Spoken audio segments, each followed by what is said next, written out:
Alors, la correction de cet exercice numéro 2. Donc, première chose, on vous demandait de déterminer graphiquement, alors tout était à faire par lecture graphique d'ailleurs. Première chose, l'image de 6. Donc, si on vous demande l'image, c'est que 6 est une valeur de x. 1, 2, 3, 4, 5, 6. Et l'image de 6, eh ben, je suis au niveau 6, je vais sur ma courbe au niveau 6. Et je regarde à quelle hauteur je suis. Bon, visiblement, je suis au niveau -2. On va tout de suite aller vérifier. L'image de 6, c'est -2. On vous demandait aussi les antécédents positifs, alors uniquement les positifs, de 3. Donc, si on vous demande les antécédents, c'est que 3 est une image. Donc, sur l'axe des images, je me mets au niveau 3. 1, 2, 3. Et alors, je cherche des antécédents des valeurs de x positives. Donc, il y a aussi des antécédents négatifs, ici. Mais je vais aller chercher les antécédents positifs. Donc, je pars à droite.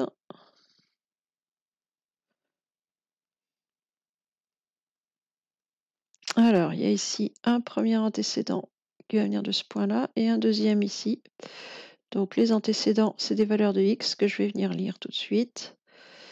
Donc, j'en ai un premier ici. Le deuxième là. Donc, les antécédents positifs de 3, j'ai 2 et 3. L'image de 2, c'est bien 3. L'image de 3, c'est 3 aussi. Donc, les antécédents positifs de 3, c'est 2. On a 2 et 3. Donc, je précise bien, ce sont les positifs. Effectivement, il y avait 2 antécédents négatifs pour 3. Un autour de moins 4,2 et l'autre autour de, je ne sais pas combien on est là. Il y a un deuxième ici. Ensuite, il fallait résoudre l'équation f de x égale 0. Donc, pour résoudre une équation en f de x égale, la première chose à faire, c'est d'aller tracer la droite horizontale, ici, au niveau 0. Alors, on va la retracer, mais ceci dit, elle est tracée déjà, puisque c'est l'axe des abscisses. Donc, ma droite horizontale, au niveau 0. Là, voilà. Et on regarde combien de points d'intersection est-ce qu'elle a avec la courbe. Donc, on a ici un premier point d'intersection là, un deuxième ici, et le troisième là. Donc, s'il y a 3 points de solution, 3 points d'intersection, il y a donc 3 solutions. La première, -1, -2, -3.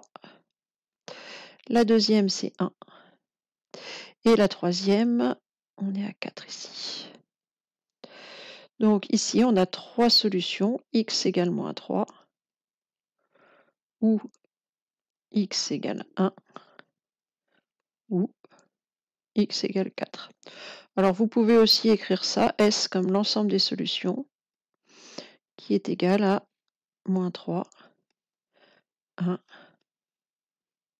4. 2 façons différentes d'écrire exactement la même chose. Et dernière chose, vous aviez ici aussi une inéquation.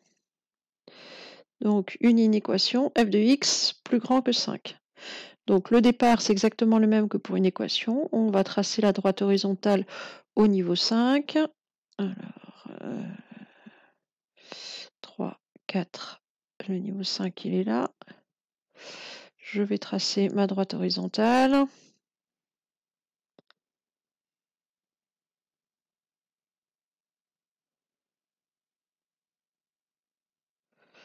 Là, voilà.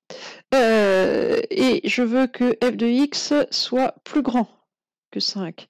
Donc plus grand que 5, c'est-à-dire qu'il faut que j'aille chercher les parties de courbe qui sont au-dessus du niveau 5. Donc au-dessus du niveau 5. Hop. Donc j'ai pas grand-chose au-dessus du niveau 5, j'ai juste ce tout petit bout-là. Qui va être pour des valeurs de x. Donc on part d'ici, pas très proprement sur le lignage. Et on va aller jusqu'ici.